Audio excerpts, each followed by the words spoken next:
Berhasil finish di posisi ketujuh bahkan mendahului Veda. Tapi kenapa pembalap Malaysia Hakim Danish malah merasa kecewa berat dan tidak puas? Ternyata ini alasannya guys, kalian harus tahu. Sebelum balapan di Catalunya 2026, Danish pernah mengeluarkan statement kuat jika dia menegaskan punya misi besar dan sangat percaya diri untuk melampaui performa Veda. Alih-alih merayakan kemenangan atas rivalnya, Danish justru pulang dengan rasa sesak. Sepanjang balapan, dia tampil kesetanan bahkan nyaris mengunci podium ketiga. Petaka datang di lap terakhir, tepatnya di tikungan 10. Karena terlalu bernafsu, Danish melakukan late braking, motornya melebar keluar jalur, dan peluang podium pertamanya melayang seketika hingga merosot ke posisi 7. Nah, ini dia alasan utama yang bikin Danish makin gak tenang. Meskipun dia finish di depan Veda, dirinya hampir saja diasapi oleh bocah Gunung Kidul tersebut.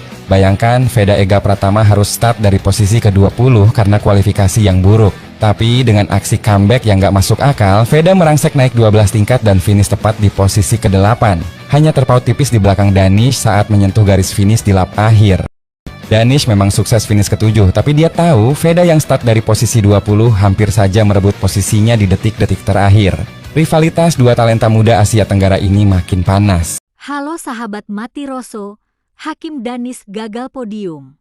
Padahal sudah start di depan. Ada apa? Pembalap Malaysia, Hakim Danish Ramli, mengungkapkan penyesalan gagal podium dalam Moto3 Catalunya 2026 usai finish ke-7 di sirkuit Catalunya akhir pekan lalu. Pembalap 19 tahun tersebut terlihat kompetitif dengan bersaing di barisan depan selama balapan. Hanya saja, Hakim Danish membuat kesalahan sendiri pada lap terakhir di tikungan 10 sehingga membuatnya kehilangan kesempatan meraih podium pertama di Moto3 2026 dan harus puas finish ke-7. Kata Hakim Danish dikutip dari Metro. Itu juga jadi kali pertama Hakim Danish finish di depan pembalap Indonesia, Veda Ega Pratama, yang finish ke-8 usai start dari posisi ke-20. Hari ini saya memulai dengan cukup baik di grid start. Sepanjang balapan saya mencoba mengendalikan posisi saya agar tetap kompetitif dengan kelompok depan, ucap Hakim. Okey lah Ken, tadi nombor 3 lah Ken. Oh man, paling penting beda dengan Ken kau. Rivalitas panas antara Veda Ega dan Hakim Danish tumbuh liar bro. Veda start di P20 dengan motor Honda dan akhirnya finish di P8. Hakim Danish start di P10 dan finish P7 di depan Veda Ega. Rivalitas rumpun ini luar biasa keras bro. Secara spek memang KTM lebih unggul. Dua pembalap ini memang luar biasa, punya kelebihannya masing-masing. Kalau saya tetap mendukung Veda Ega Pratama bro. Tapi apapun itu, Hakim Danish kemarin tampil luar biasa dan Veda Ega lebih luar biasa bro. Karena berjuang dari belakang. Salam MotoGP. Dari Moto3, pembalap Indonesia yang lagi hangat dibicarakan, yaitu Veda Ega, ini berhasil finish di posisi ke-8 setelah dia start di posisi ke-20. Wow, melewati 12 pembalap dan dia berakhir di posisi ke-8. Ini adalah salah satu prestasi gebrakan ya yang selalu dihadirkan oleh Veda Ega Pratama di setiap seri MotoGP.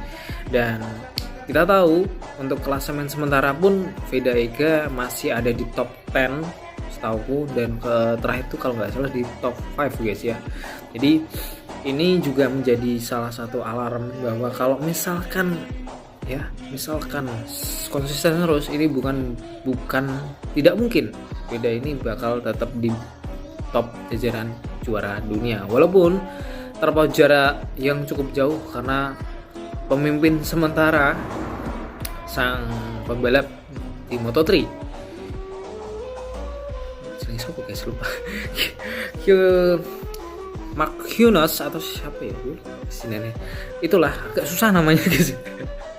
Itu memimpin sementara dengan poin 120-an kalau nggak salah guys. Aku soalnya belum membuka ya. Nah, ada yang menarik juga. Jadi di balap hari ini pun ya, hampir di lap terakhir sebelum finish guys ya. Nih, pembalap Malaysia Hakim Danish yang sebenarnya dari awal dia itu ada di top atas atau tim leader buat mimpin balap. Ini bahkan dia sempat merangsek ke posisi 2 ya. Ini hampir dibalap sama Ega guys. Mungkin kalau ada satu lap lagi udah cakep.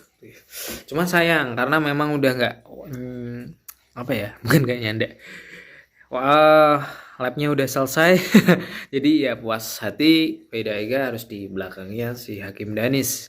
Tapi tetap respect, mereka sebenarnya adalah atlet talenta terbaik dari dua negara yang berbeda serumpun ini.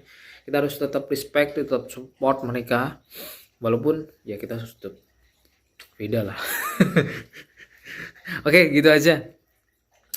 Menurut kalian gimana guys untuk balapan kali ini? Walaupun kita nggak bisa podium, walaupun Vega nggak bisa di top jajaran leader tadi, tapi nggak masalah sih, karena dia juga menunjukkan bahwa dia itu skill balapnya bukan sepele gitu kan ya. Ketika kualifikasi mungkin ya waktu itu entah mesin, entah apalah beberapa faktor-faktor lain, tapi ketika ready balap ya udah kita gas. Tapi keren sih, harus tetap semangat terus ya Veda Ega, dukung yuk.